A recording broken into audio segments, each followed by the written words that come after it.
Jangan lupa untuk subscribe YouTube channel Metro TV News dan nyalakan notifikasinya.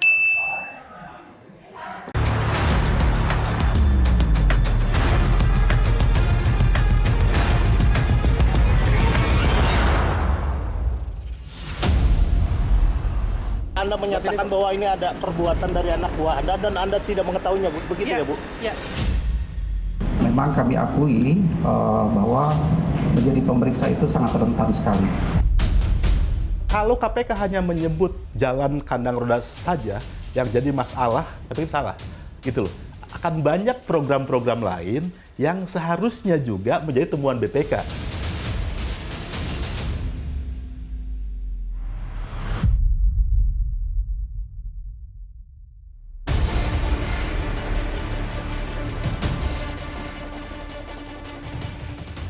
Bobrok, itulah satu kata yang bisa menggambarkan kelakuan oknum auditor negara di Badan Pemeriksa Keuangan Perwakilan Jawa Barat.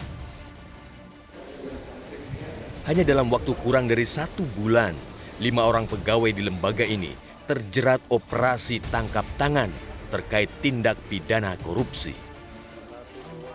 Sungguh miris, 5 orang ini adalah pemeriksa alias auditor negara yang seharusnya memeriksa pengelolaan dan tanggung jawab keuangan negara baik di pusat maupun daerah. Namun alih-alih melakukan tugas dan fungsi pokoknya mengawasi penggunaan keuangan negara, mereka justru sibuk bermain mata dengan pihak terperiksa.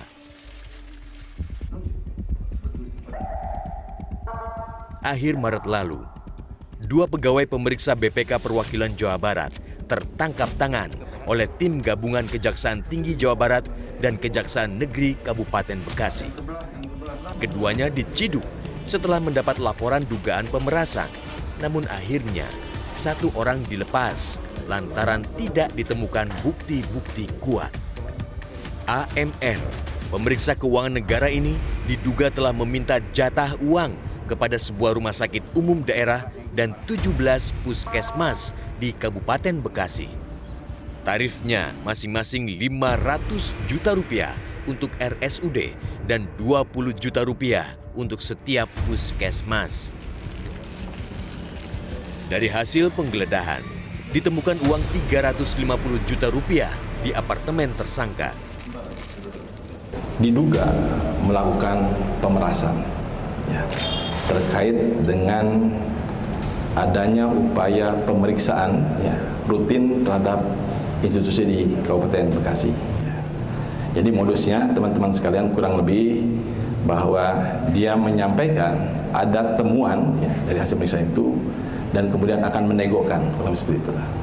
Kalau kemudian tidak memberikan sejumlah uang tertentu, maka kemudian akan diungkap ini dan kalau memberikan akan kemudian akan diselesaikan. Modus pemerasan oleh auditor ini tak lain dengan menyebut adanya temuan atau indikasi penyimpangan dari laporan keuangan RSUD dan 17 puskesmas dimaksud. Dari sinilah ia melancarkan jurus-jurusnya mulai dari ancaman, lalu negosiasi dengan dalih menutup kasus temuannya. Kami dari institusi BPK menyesali kejadian ini ya, menyesali. Memang kami akui bahwa menjadi pemeriksa itu sangat rentan sekali. Dan kami selalu melakukan pembinaan-pembinaan terhadap para pemeriksa ini. Namun memang pembinaan-pembinaan itu kan masih tetap ada celah-celahnya.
Bupati Bogor, Ade Yasin.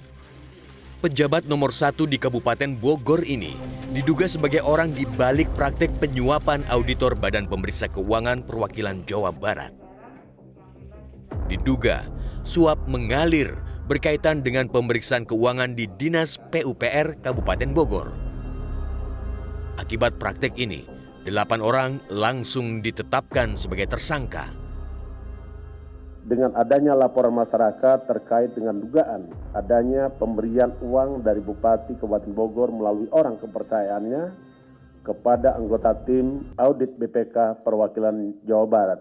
Dengan telah dilakukannya pengumpulan keterangan saksi dan alat bukti, KPK selanjutnya melakukan penyelidikan dan menemukan adanya bukti permulaan cukup. Dan kemudian kita meningkatkan perkara dalam tahap penyidikan.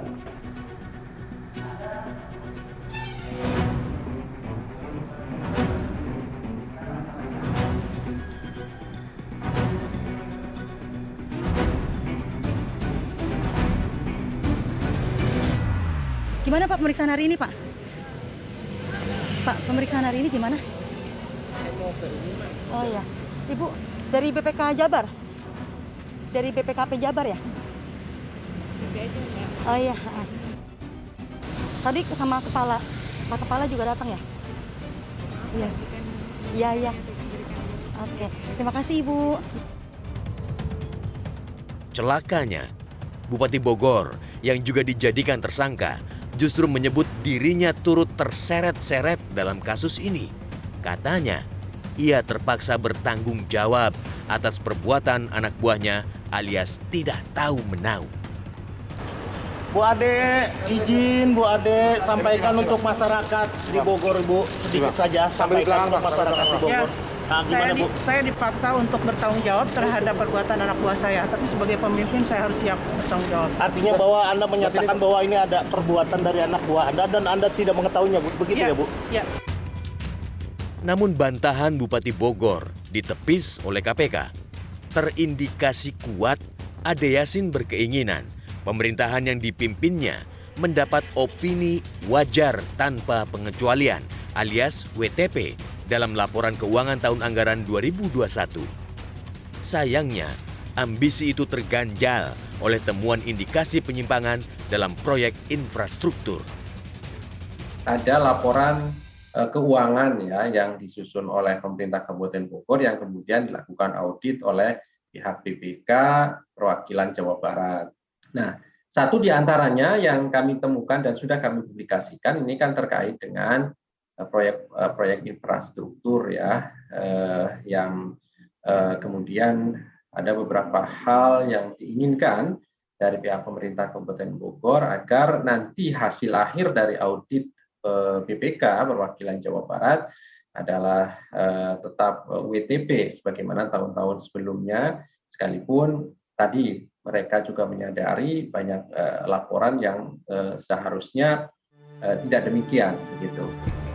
Opini wajar tanpa pengecualian dari hasil pemeriksaan laporan keuangan negara oleh BPK memang digadang-gadang oleh setiap penyelenggara dan pemangku anggaran di pusat dan daerah.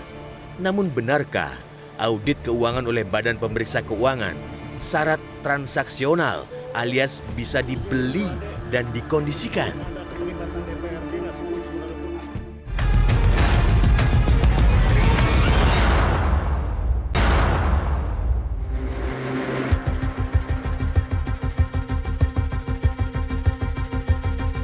Sejak tahun 2019 hingga 2021, Kabupaten Bogor berturut-turut menyandang gelar kabupaten terinovatif se-Indonesia. Predikat ini diberikan oleh Kementerian Dalam Negeri melalui ajang Indonesia Government Award setiap tahun.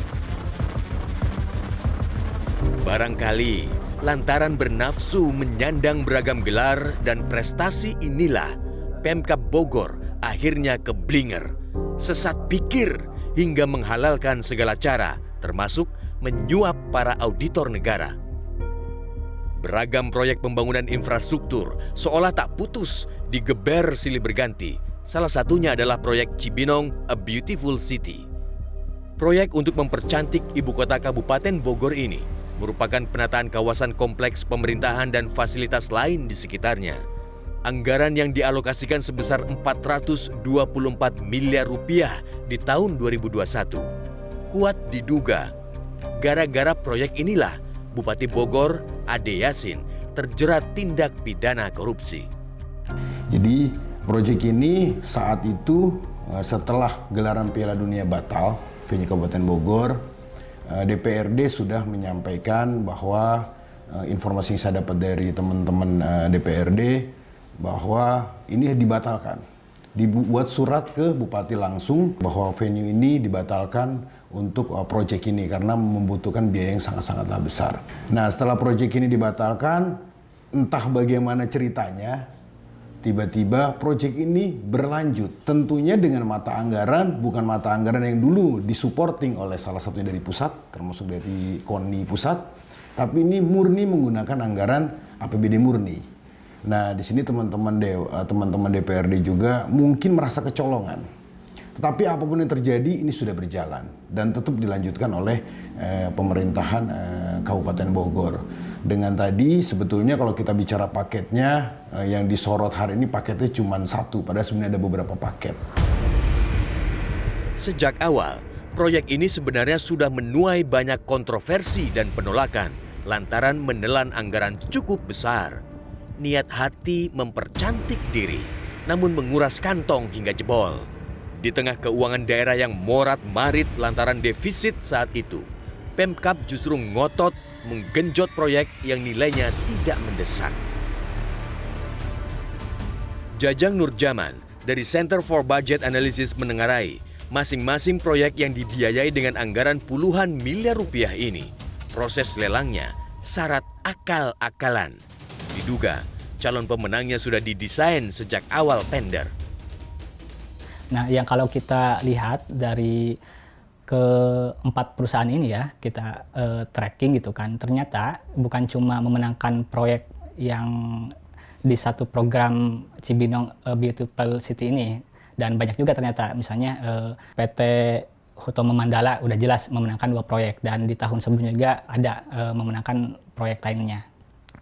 Kalau kita lihat nih dari misalnya pendekatan analisa potensi penyimpangan, kita lihat dari segi pagu, dari HPS gitu, itu ada indikasi permainan. Misalnya kita sebut sebagai ini perusahaan favorit. Jadi oknum dari, kita sebutnya di pejabat dinas PUPR ya, karena ini semua proyek ada di dinas PUPR. Celakanya, meski sudah molor pengerjaannya hingga 50 hari kerja, hingga kini penampakan dari proyek tersebut masih compang-camping di sana-sini. Depan ini buktinya bahwa perusahaan ini memang pengerjaannya sangat berantakan. Ini di jalan tengah-tengah pembangunan ini kan masa ada tiang listrik sih yang berantakan begini kan. Ya pendestriannya memang ini sangat tidak rapi, lihat saja. Masih banyak tanah tanya, gitu kan, masih banyak bangunan-bangunan yang memang pembangunannya tidak rapi gitu. Ini yang diduga, bukan dugaan lagi, tapi ini sudah ada keterkaitan dengan kasus OTP KPK Ade Yasin ya Pak ya? Jalan Kandang Roda Pakansari sepanjang 9 km ini dibangun oleh PT Lambok Ulina. Saat pengerjaan tahun 2021, proyek ini sebenarnya sudah banyak disorot oleh elemen masyarakat setempat. Beragam tudingan miring dialamatkan, mulai dari kualitas yang kurang baik hingga dugaan main mata dalam pemenangan tender. Pelaksana proyek ini bahkan sempat dilaporkan ke Komisi Pemberantasan Korupsi. Nama PT Lambok Ulina bolak-balik tersangkut masalah pengerjaan proyek pemerintah. Tahun 2019 silam, dijerat status tersangka dalam kasus pengerjaan pembangunan auditorium Universitas Islam Negeri Sultan Taha Saifuddin. Proyek ini dinilai telah merugikan negara sebesar 12,8 miliar rupiah. Dia memang dekat dengan beberapa pemerintah daerah gitu, termasuk Kabupaten Bogor, termasuk Kota Bekasi, termasuk kami juga melakukan pendataan bahwa dia juga menang di luar Jawa Barat, juga selalu menang proyek-proyek itu gitu. Sebelum itu kan memang PT Lombok Ulina ini sudah bermasalah di Jambi gitu. Pembangunan auditorium UIN. Karena namanya sudah cacat. Iya, namanya sudah cacat gitu loh. Tapi tetap dia selalu jadi pemenang dalam proyek-proyek besar. Proyek infrastruktur di Kabupaten Bogor diduga dimenangkan oleh sekumpulan perusahaan itu saja. Beberapa PT memegang proyek strategis di wilayah kepemimpinan Bupati Bogor. Benarkah proyek-proyek di Pemkab Bogor dikuasai oleh oknum itu saja? Komisi Pemberantasan Korupsi harus menelisik lebih dalam di kumparan para pemegang kuasa anggaran Kabupaten Bogor.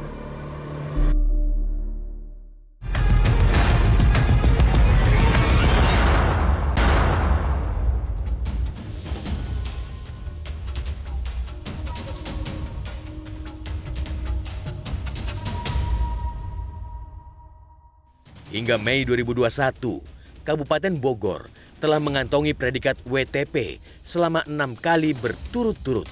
Itu artinya, sejak tahun 2015 hingga 2020, Kabupaten Bogor meraih opini WTP dari Badan Pemeriksa Keuangan.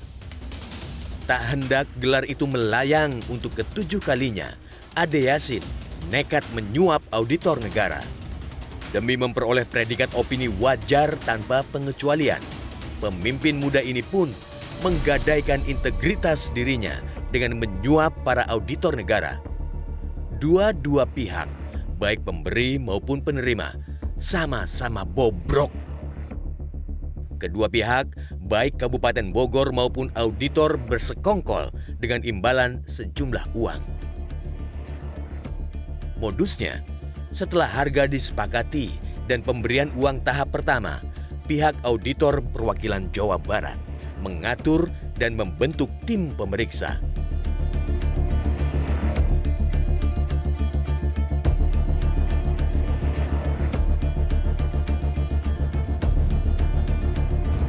Pengamat Yusfi Triadi melihat predikat WTP seolah menjadi sertifikasi prestisius bagi para pemimpin daerah dan seluruh lembaga pemerintah lainnya.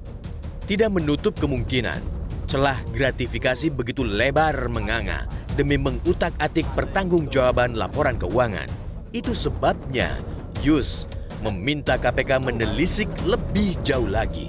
Terlebih di Kabupaten Bogor terdapat banyak proyek yang amburadul. Kalau KPK hanya menyebut jalan kandang roda saja, yang jadi masalah, yang menjadikan itu ketika itu beres WTP, tapi salah, gitu loh. Akan banyak program-program lain yang seharusnya juga menjadi temuan BPK, yang mengakibatkan seharusnya tidak WTP, gitu kira-kira. Nah, seperti yang saya sampaikan tadi, minimal di tahun 2021 itu ada, sepengetahuan saya itu ada 4. Yang pertama adalah jalan kandang roda itu. Nah, yang kedua adalah Sambisade. 1 miliar 1 desa dan janji kampanye bupati yang baru terrealisasi tahun 2021. Gitu loh. Itu ada 400 sekian desa, berarti 400 miliar. Nah, bagaimana dengan penggunaannya? Apakah tidak bentrok dengan dana desa? Gitu loh. Padahal dana desa pun setiap tahun mereka dapatkan. Gitu. Bagaimana itu auditnya? Kan gitu. Apa faktual di lapangannya? Jangan-jangan pengecoran jalan kampung itu laporannya untuk 2. Sambil ada laporan, ke dana desa laporan. Padahal programnya cuma 1. Bagaimana auditnya? Nah, yang ketiga adalah Jalan Bomang, Bogor Kemang. Sampai sekarang sudah bertahun-tahun tuh nggak beres-beres. Itu masa nggak ada kepastian hukum? Gimana kepastiannya gitu loh? Fakta berbicara, selama ini auditor negara tidaklah sepi kepentingan. Bahkan seorang pejabat publik, anggota BPK RI, juga masuk dalam daftar kasus suap. Rizal Jalil, mantan anggota 4 BPK, terbukti secara sah dan meyakinkan telah menerima suap sebesar $100.000 Singapura dan $20.000 Amerika dari Direktur Utama PT Minarta, Duta Hutama Leonardo Jusminarta. Suap diberikan demi menyulap laporan tidak wajar senilai 18 miliar rupiah menjadi 4,2 miliar rupiah. Selain itu, bahkan turut meminta proyek. Badan Pemeriksa Keuangan adalah lembaga negara yang bebas dan mandiri dalam memeriksa pengelolaan dan tanggung jawab keuangan negara. Di tangan merekalah negara dan rakyat meletakkan kepercayaan untuk menjadi pengawas dan pemeriksa keuangan negara dari praktik kotor korupsi. Namun apa jadinya kalau lembaga auditor negara berisikan orang-orang tak bermoral dan minim integritas? Mereka justru mencederai kepercayaan publik dengan sibuk bermain mata dengan lembaga-lembaga yang diperiksanya. Kalau sudah begini, tinggal tunggu waktu saja. Suatu saat akan ramai-ramai terjerat korupsi. Metro TV